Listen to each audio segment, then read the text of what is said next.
conquer the overworld and be the evil mastermind. Kill them all. We have the very strong thing is the campaign, so you probably want to play the campaign. You can also play Sandbox. In one sentence, smash everything else, make sure you're not getting smashed. I think it depends on the level, but one of the main things you should use are traps and keeping the economy of the dungeon running. And then you can hire creatures and evilficate the whole overworld. Well, as usual, heroes stand in your way, especially these ones who won't stay dead and just come back again and again.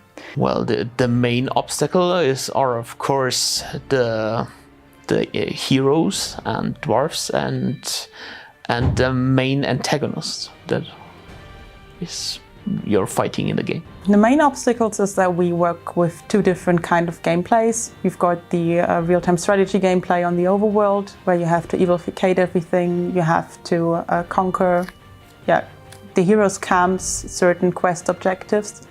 While in the underground you have more of a management gameplay. You have to make sure that you've got a strong dungeon, you've got an economy growing in the underground, you can meet your creature's needs, you can build stuff, you can get stronger, and if you manage to toggle these two, you're probably going to win. Of course, the heroes. We have several of them, and then the dwarves and some creatures in the underground, spiders and some others too.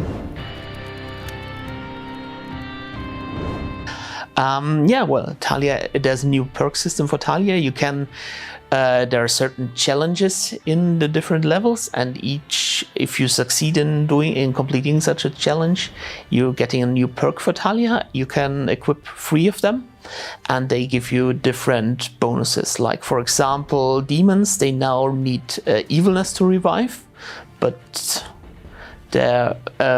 you can change that with a perk that they need mana instead, or they give you certain passive bonuses, like the horde creatures have more health or do more damage.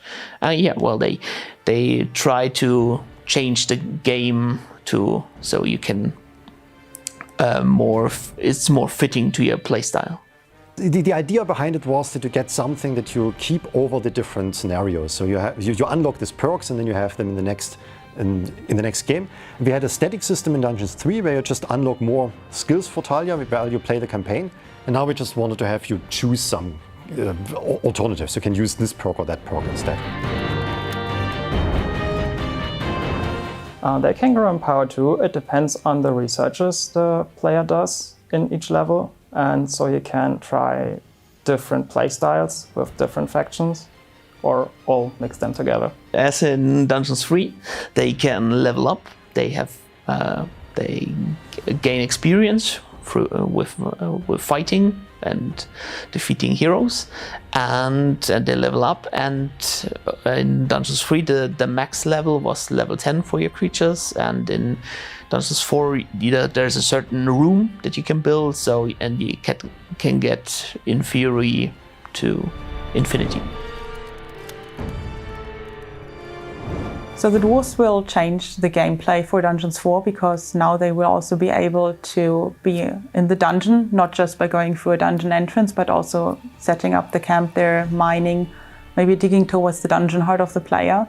So this is a new threat in the underground, because you cannot just monitor where the enemies are in the overworld. You have to be aware that maybe they're just right next to you and just breaking through the walls into your rooms. I think the dwarves will change a lot, because in the dungeon there's more up and you have to battle them underground, and they even have their own entrances, and if you defeat them you can use their entrances and reach new places. It changes the game quite a lot, I think, because they are digging their own ways through a dungeon. They are building their own rooms. You can't simply drop your creatures there, but you have to fight your way through the dwarven dungeon, and they have their own goals. They try to steal your gold. They are not only attacking your dungeon heart, but rather are grabbing your resources.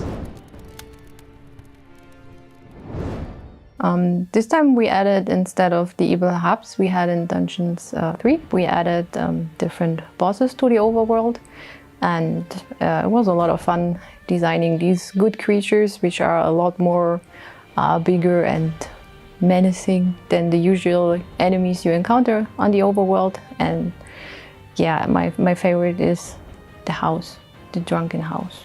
There are several rooms which came along with Dungeons 3, which I really like the relaxing chamber and the Arcanium, but there are also several new ones which really add something to the whole Dungeons gameplay. For example, there's the Voodoo Brew, where you can brew potions, which you can use for strengthening creatures, boost the economy in the dungeon, fight against your enemies. There are lots of different potions you can brew there, and they really add some spice to the entire gameplay. Dungeons 4